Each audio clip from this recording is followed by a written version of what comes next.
你試過返到屋企，一抬頭發現天花板居然好似水簾洞咁，滴滴滴滴落緊水尾。更慘嘅係，你上樓上個業主，人哋唔單止唔好意思，仲拍拍屁股話唔關我事喺，我屋企乾晒喺，甚至連門都唔肯開。遇到呢種惡劣嘅鄰居，真係成個人都崩潰。好多人第一時間只係識得同樓上鬧交，或者喺屋企眼睜睜睇住個天花板發霉落灰，最後整壞咗啲家私電器，連自己嘅退休金同儲蓄都要白白拎出嚟幫人修補。今日我哋就用律師嘅專業角度，一步一步教大家，如果遇到樓上天花滲水，而樓上業主又死唔負責任，你到底要點樣保障自己權益？點樣一步步將佢追討到底，甚至逼佢乖乖賠錢？講到香港嘅天花滲水問題，真係10個屋苑有8個都有人遇到過。特別係喺1970年代、1980年代起落嘅舊樓，或者啲30幾、40幾年樓齡嘅私人屋苑，水管老化問題簡直係常態。但問題嚟啦，好多人遇到漏水，第一時間就去打電話去滲水辦，即係由食物環境衛生署同屋宇署成立嘅聯合辦事處。你以為為咗政府部門就萬事大吉，咁你就太天真啦。滲水辦嘅程序係出名嘅慢，通常由你打電話上去舉報，到佢哋安排人上嚟做識水測試，聯絡樓上業主，動輒要等幾個月甚至半年以上。更致命嘅係，滲水辦嘅責任只係處理公眾衛生妨擾，佢哋唔係幫你追討個人經濟損失嘅。就算滲水辦最後成功證實咗源頭係樓上，發咗妨擾事故通知書俾樓上，要求佢喺限期內修理，如果樓上依然拖拖拉拉，滲水辦頂多係檢控佢哋，罰佢哋幾千蚊或者幾萬蚊罰款。但你家裏面爛咗嘅天花板、發霉嘅牆身、損壞嘅電器，甚至你因為漏水要搬出去租酒店住嘅開支，政府係1分錢都唔會幫你追嘅。所以要拎返自己嘅損失，你必須要靠自己主動出擊，走法律程序同民事索償。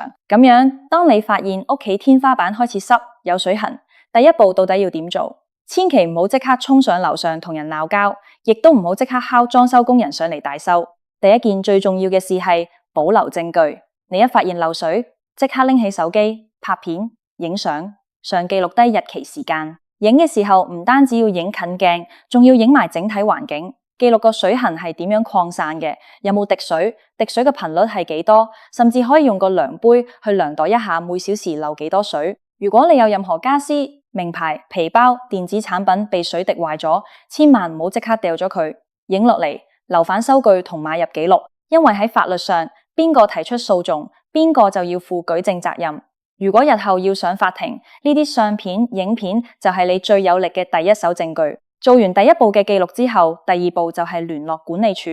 管理處喺呢件事入面扮演咗好重要嘅第三者角色。你需要要求物業管理公司派人上嚟你屋企視察，並且要求佢哋寫一份滲水報告或者巡查記錄。管理處職員上嚟之後，通常亦會上樓上業主屋企拜訪，睇下樓上嘅廚房、浴室或者企缸有冇明顯嘅積水或者漏水跡象。雖然管理處冇執法權，樓上如果唔開門，佢哋都無奈。但管理處寫落嚟嘅記錄，例如某年某月某日上樓拜訪，樓上業主拒絕合作開門，呢啲記錄喺法庭眼中係非常客觀嘅獨立第三方證供，可以證明你已經盡咗努力嘗試溝通，而樓上係刻意不作理會同不合作。如果樓上態度極度惡劣，完全唔肯溝通或者根本聯絡唔到，咁第三步你就要認真考慮香港認可認證公證行或者獨立嘅水務工程師上嚟做專業檢驗啦。好多人聽見公證行3個字就覺得好貴，以為要花好幾萬蚊，但你要明白，公證行出嘅報告喺民事索償入面係具有法律效力嘅專家報告。公證行嘅專家會帶齊儀器，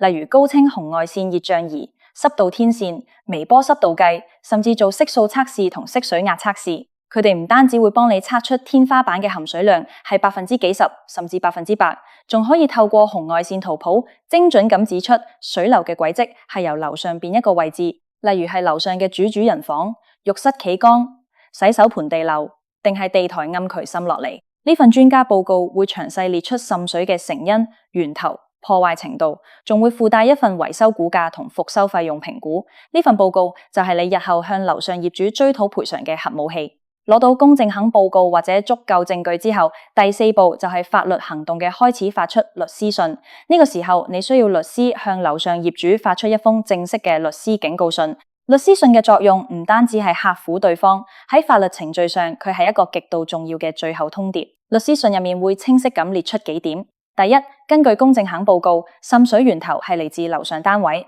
第二，樓上業主嘅疏忽或者不作理會，已經對你嘅單位造成咗實質嘅財物損壞同生活妨擾。第三，要求樓上業主喺指定嘅限期內，例如7日或者14日內，聘請合資格工程人員修理好漏水源頭。第四，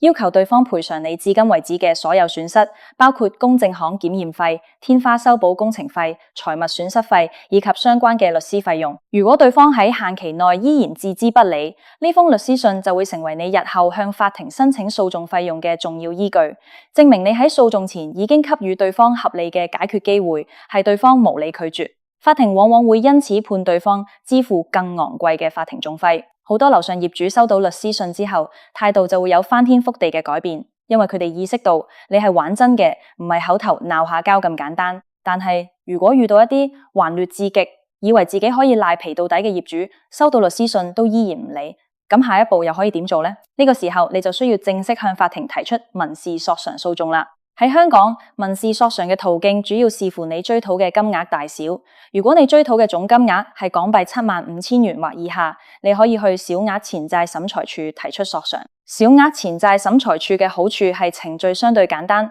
而且法例規定雙方都唔可以聘請律師親自到庭打官司。呢樣嘢大大降低咗訴訟嘅成本。你只需要帶齊你嘅相片、影片、管理處記錄、公證行報告同埋所有維修報價單據，親自向審裁官陳述案情，審裁官會根據專家報告同客觀事實作出判決。但係如果樓上滲水造成嘅破壞非常嚴重，加埋公證行、報告費、酒店住宿費、家私損壞，總索償金額超過港幣75000元，但喺港幣300萬元以下，咁你就需要去區域法院提出民事訴訟。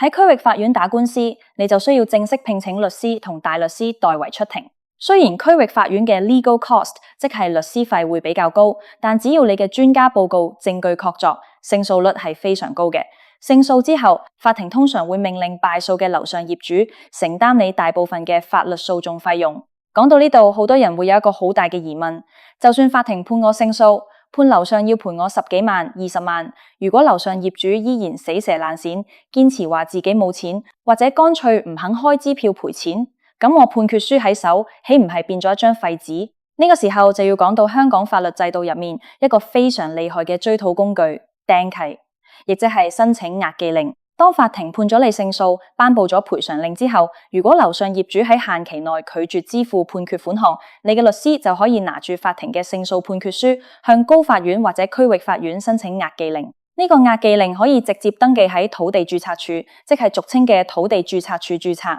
正式將判決債務釘喺樓上業主個單位嘅物業業權上面。釘契到底有幾厲害？一旦單位被釘契，樓上業主會面臨極度嚴重嘅後果。首先，如果佢個單位仲有銀行按揭，銀行一旦知道物業被釘契，可能會認為貸款風險增加，甚至有權要求佢實時清還按揭貸款。第二，如果佢未來想要將單位做按揭、轉按或者申請加按套現，全香港嘅銀行同財務機構睇到土地註冊處有押記令，係100%唔會批出任何貸款嘅。最致命嘅係第三點，如果佢日後想要賣樓或者置換物業，買家嘅律師喺做業權查冊嘅時候，一睇到個契被釘咗，買家係絕對唔會交訂金或者成交嘅，除非業主喺成交前連本帶利清還晒欠你嘅所有賠償金額、法庭利息以及相關律師費，由你嘅律師簽署撤銷押記令，個單位先可以恢復自由身買賣。甚至如果樓上業主欠你嘅賠償金額龐大，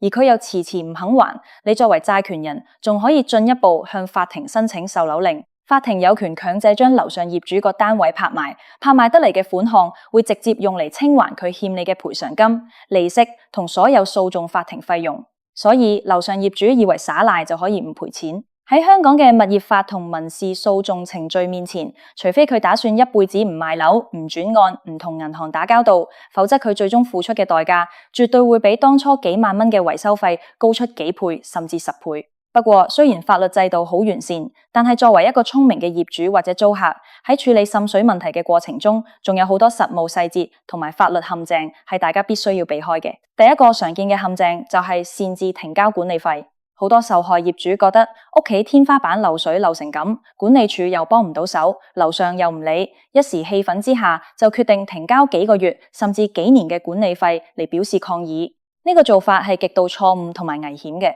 因為喺法律上，你同大廈管理處之間嘅合約關係同你同樓上業主之間嘅侵權賠償關係係兩件完全獨立嘅法律事件。大廈大公契明確規定，業主有責任按時繳交管理費。如果你用停交管理費嚟抗議，管理處有權直接向你發出律師信，甚至將你嘅單位釘契同向你追討訟費。到時你唔單止解決唔到天花板漏水問題，反而仲要自己背負一身官司，完全係得不償失。第二個實用技巧係善用你屋企買嘅家居保險或者樓宇結構保險。好多人平時買咗家居保險，每年交幾千蚊保費，但到咗天花板漏水嘅時候，卻完全忘記咗保險公司嘅存在。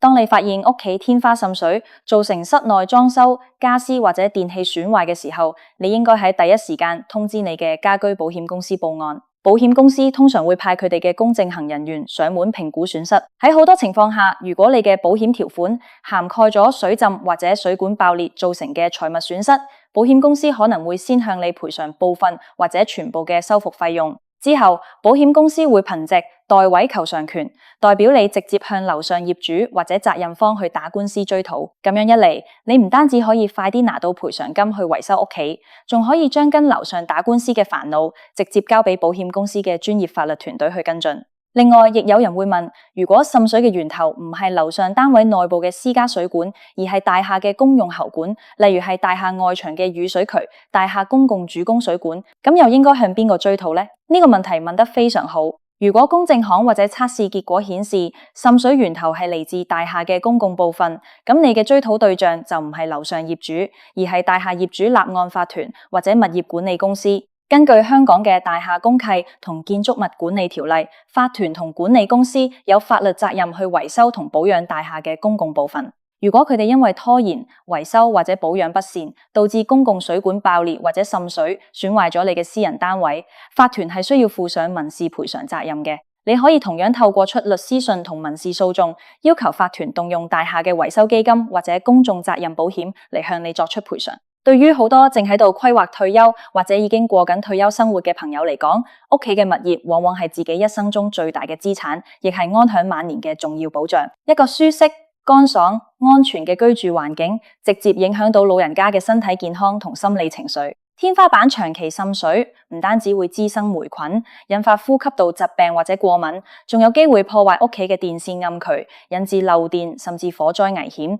嚴重威脅人身安全。更加唔好講，一個長期滲水發霉嘅單位喺物業市場上嘅價值會大打折扣，甚至連租都租唔出去，直接影響你嘅退休理財規劃同資產增值。所以面對天花滲水同惡劣鄰居，我哋絕對唔可以抱住忍氣吞聲或者拖得就拖嘅心態。你越係軟弱，對方就越係覺得你好欺負，最後受苦嘅只會係你自己同你嘅屋企人。只要我哋掌握正確嘅法律知識，按照合法嘅程序，由收集證據、找管理處、做公證行報告，到發律師信、上法庭，最後實施釘契，每一步都合法合規，理直氣壯，法律終究會俾你一個公正嘅交代，幫你拿回屬於你自己嘅權益同經濟賠償。希望今日同大家分享嘅呢套天花滲水追討全攻略，可以幫到身邊正喺度受漏水困擾嘅朋友。如果你身邊有親戚、朋友或者鄰居都遇到類似嘅煩惱，記得將呢啲實用嘅法律知識分享俾佢哋知，